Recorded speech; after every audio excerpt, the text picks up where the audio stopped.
It's now been just over 2 years since Panasonic released the Lumix S5, and while that's not an uncomfortably long amount of time, I'm sure a lot of people are wondering what's next. So before I get into what I'd love to see from the next camera, please be aware that I have absolutely no idea what the next full frame camera is going to look like, and Lumix hasn't told me anything about it. This is purely my own speculation mixed together with some features that I personally like to see in their next body. I'm going to start off with the physical attributes of the next camera and then move on to what I'd like to see spec-wise. First of all, I don't think they should change anything about the button layout of the S5.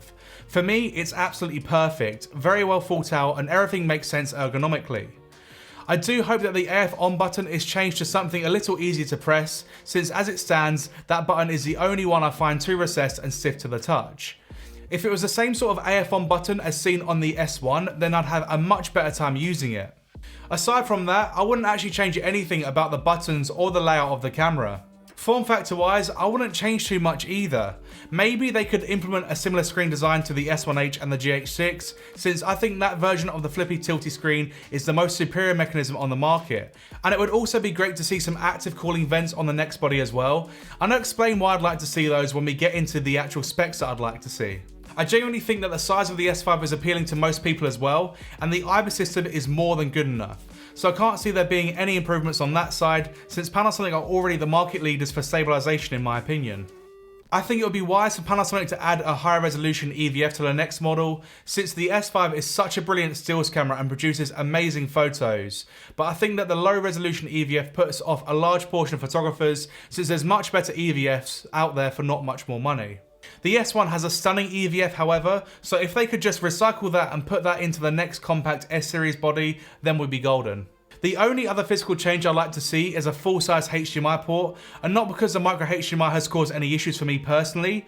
I just think that full-size HDMI is more sturdy and will be a welcome change by pretty much every user.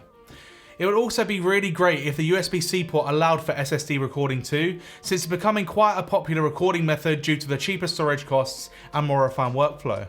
This is pretty much all of the physical changes that I'd like to see. As I said before, for the most part I think the S5 is pretty well thought out with very little negatives. Okay, so now moving on to the actual recording capabilities and specs that I think would be great to see on the S5 successor. And I'm going to try and be as fair as possible, since I'd still like the next generation camera to be somewhat in the same price category, so asking for 8K raw internal recording and other ridiculous specs would be just too silly. Firstly, 4K 50 uncrop would be great to see. The crop in 50p is definitely something I've heard a lot of people complain about, and while I don't personally mind it since it allows me to have two focal lengths in the one lens, I think it'll be nice to decide whether to activate the APS-C crop or to have the full frame readout. Currently, the 4K 50 is also 420 color sampling instead of 422, but I still find the 10-bit footage to be flexible enough for my workflow, and the quality difference between the 422 really is negligible. So if the next camera still used 420 color sampling in 50p, I wouldn't be too bothered, to be honest.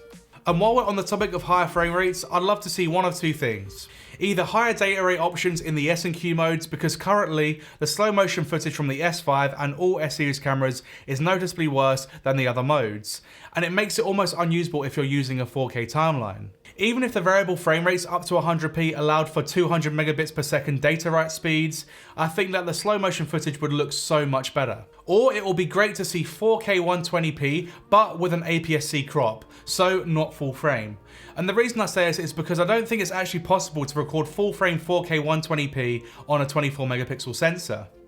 The write speeds would have to be too high, and I don't think the camera's processor could handle it.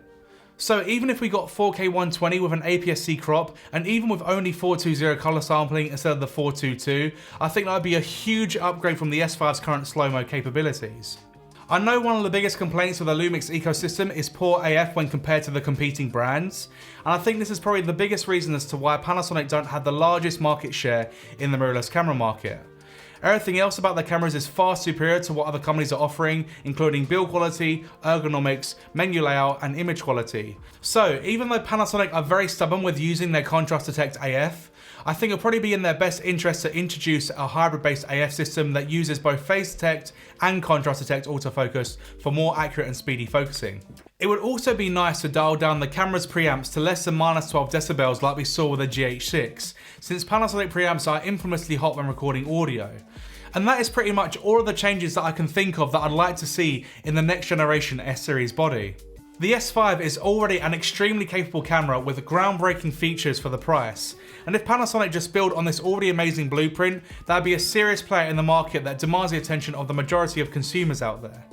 Anyway, thank you so much for watching this video. I hope you found it somewhat useful, entertaining, or interesting. And also comment down below the things that you'd like to see in the next S-series body. It'll be quite interesting to see where you guys are sitting on this topic. So yeah, thanks again for watching, and hopefully I shall see you in the next one.